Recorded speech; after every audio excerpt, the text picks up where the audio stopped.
बिस्मिल्लाहिर्रहमानिर्रहीम। अस्सलाम वालेकुम स्टूडेंट्स, कंसेप्ट क्लियर नाउ के प्लेटफॉर्म से मैं हूं ज़ाहिद इकबाल, आपको अपने चैनल पे वेलकम करता हूं। उम्मीद है आप सब खैरियत से होंगे, लाइफ को एंजॉय कर रहे होंगे और अपनी स्टडी को भी साथ साथ टाइम दे रहे होंगे। स्टूडेंट्स, हमारा आज का टॉपिक है मेंटेनिंग लिक्विड टेम्परेचर, यानी कि एक थर्मो फ्लास्क है, उसके अंदर लिक्विड का टेम्परेचर कैसे मेंटेन होता है। अगर आप उसके अंदर ठंडा पानी डालते हैं तो वो काफी देर तक ठंडा रहता है, अगर आप उसके अंदर गर्म पानी डालते हैं तो काफी देर तक गर्म रहता है। इसकी वजह क्या है? तो स्टूडेंट, इसकी वजह समझने के लिए आपको फिगर समझनी होगी। अब इस फिगर में आपको मैं बताता हूँ। ये जो थर्मो फ्लास्क है, इसकी दो लेयर्स होती हैं, इसको डबल लेयर कहते हैं। एक होती है इनर लेयर, एक होती है आउटर लेयर, और इन दोनों लेयर के दरमियान वैक्यूम होता है। वैक्यूम का मतलब ये होता है कि एक किस्म का इंसुलेटर होता है, कंडक्शन का प्रोसेस नहीं हो सकता। इस लेयर और इस लेयर के दरमियान वैक्यूम होता है, इसलिए यहाँ से जो अंदर हीट होती है ये बाहर नहीं निकल सकती। अगर बाहर से हीट है तो वो अंदर नहीं जा सकती, क्योंकि दरमियान में वैक्यूम है, ये आपस में टच नहीं है, इसलिए कंडक्शन का प्रोसेस नहीं हो सकता। कंडक्शन का प्रोसेस तो हो गया खत्म। इसके बाद आता है कन्वेक्शन। अब कन्वेक्शन का प्रोसेस को खत्म करने के लिए इसमें दो तीन काम किए जाते हैं। पहला काम ये होता है कि इसकी जो इनर वॉल होती है स्टील से बनाया जाता है और उसको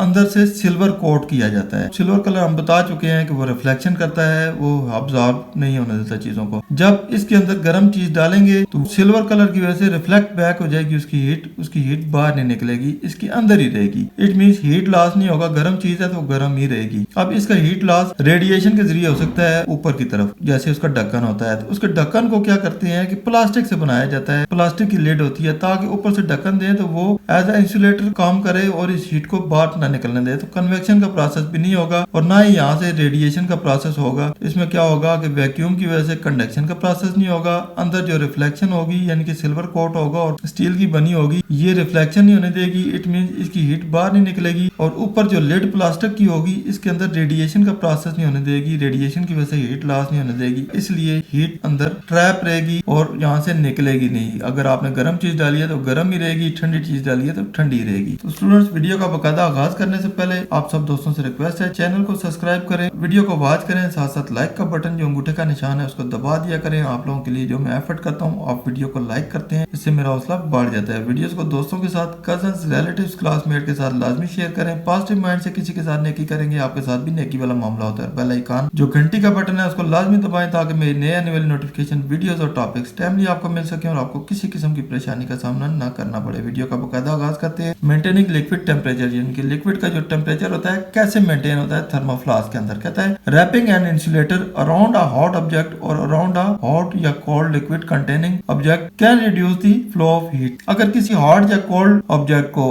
आप इंसुलेटर से रैप कर दें, उसके गिर्द इंसुलेटर लपेट दें या उसके गिर्द इंसुलेटर लगा दें, तो उसकी हीट फ्लो नहीं होगी, वो अपने अंदर से हीट नहीं निकाल सकेगा। This property of insulators help to maintain the temperature of liquids. तो इंसुलेटर की ये प्रॉपर्टी होती है लिक्विड के टेम्परेचर को मेंटेन करने के लिए बहुत मददगार साबित होती है। This property of insulator is used in thermal flask, also called a vacuum flask. ये जो इंसुलेटर की प्रॉपर्टी होती है थर्मो फ्लास्क, जिसको थर्मो कहते हैं हीट को, और हीट के जो फ्लास्क होते हैं यानी कि हीट को ना निकलने देते हैं ना आने देते हैं, उसको फ्लास्क कहते हैं। तो इसको वैक्यूम फ्लास्क भी कहते हैं। एज शोन इन फिगर 10.24, ये फिगर 10.24 है, इसमें एक थर्मो फ्लास्क दिखा दिया गया है। कहता है thermo flask has double walled construction with vacuum between its inner and outer walls. तो स्टूडेंट देखें, इसकी दो वॉल्स हैं, आधा काट के दिखाया गया है कि अंदर देखें तो ट्रांसपेरेंट सिल्वर किस्म की वॉल नजर आ रही है, दूसरी आपको ये गोल्डन किस्म की वॉल नजर आ रही है। इसकी दो वॉल्स होती हैं और दरमियान में वैक्यूम होता है। इट मींस एक वॉल के साथ दूसरी वॉल टच नहीं होती, दरमियान में वैक्यूम होता है, यानी कि कोई चीज नहीं होती। Conduction of heat of the liquid through the outer wall will not possible. अब देखें, एक इनर वॉल है, एक आउटर वॉल है, दोनों के दरमियान वैक्यूम है, इसलिए ये दोनों वॉल्स आपस में टकरा नहीं रही, इसलिए कंडक्शन का प्रोसेस नहीं हो सकता। बाहर से गर्मी अंदर नहीं जा सकती। अगर ठंडा पानी है तो बाहर की गर्मी की वजह से गर्म नहीं होगा, अगर गर्म पानी है तो बाहर है ठंड, तो वो हीट लॉस बाहर नहीं आएगी, क्योंकि कंडक्शन का प्रोसेस नहीं हो रहा। कंडक्शन का मामला यहाँ पे खत्म हो गया वैक्यूम की वजह से। Transfer of heat is also not possible through the vacuum. अब दोनों लेयर के दरमियान वैक्यूम था, इसलिए कंडक्शन का प्रोसेस नहीं होगा, क्योंकि ट्रांसफर ऑफ हीट दरमियान में नहीं हो सकेगी। Convection requires movement of air from heat flow. अब देखें, यहाँ पे कंडक्शन का प्रोसेस खत्म हो गया, क्योंकि वैक्यूम ने उसका काम खत्म कर दिया। अब कन्वेक्शन की तरफ आते हैं। कन्वेक्शन को हीट फ्लो के लिए मूवमेंट की जरूरत होती है, यानी कि ठंडी हवा गर्म चीज के साथ आगे टकराती है, लेस डेंस होती है, ऊपर जाती है, ऊपर से उसका गैप फिल करने के लिए फिर दोबारा ठंडी आती है। अब देखें, यहाँ पे इसको सर्कुलेशन के लिए एक स्पेस चाहिए, एक ठंडी हवा चाहिए जो नीचे आए, गर्म होकर फिर ऊपर जाए। अब यहाँ पे देखें, इसको लिड से अगर बंद कर देंगे तो बाहर से ठंडी हवा नहीं आएगी, अंदर तो ऑलरेडी गर्म था। जब लिड प्लास्टिक की होगी तो ये इंसुलेटर का काम करेगी, अंदर की हीट को बाहर और बाहर की ठंडक को अंदर नहीं जाने देगी, इसलिए सर्कुलेशन वेंटिलेशन नहीं होगी। अब एक तो आपने इसका रास्ता बंद कर दिया, दूसरा इसके अंदर रिफ्लेक्शन की वजह से आप कहते हैं कि हीट बाहर निकले, अपने अंदर से रेडिएशन निकाल दो इसके अंदर कर दे, वो भी नहीं हो सकेगा क्योंकि ये अंदर से सिल्वर पेंट होगा, इसके अंदर रिफ्लेक्शन होगी, जो हीट इधर से जाएगी वापस रिफ्लेक्ट होके आ जाएगी और ये स्टील का भी बना होगा, इस वजह से यहाँ से कन्वेक्शन का प्रोसेस भी नहीं हो सकता। So convection current can not produce, इसलिए कन्वेक्शन करंट प्रोड्यूस नहीं हो सकेंगे। Some heat is lost due to radiation, कुछ हीट रेडिएशन की वजह से लॉस्ट हो सकती है। कैसे हो सकती है कि यहाँ से निकल सकती है, तो आप उसके लिए क्या करेंगे, इसके ऊपर लेड दे देंगे।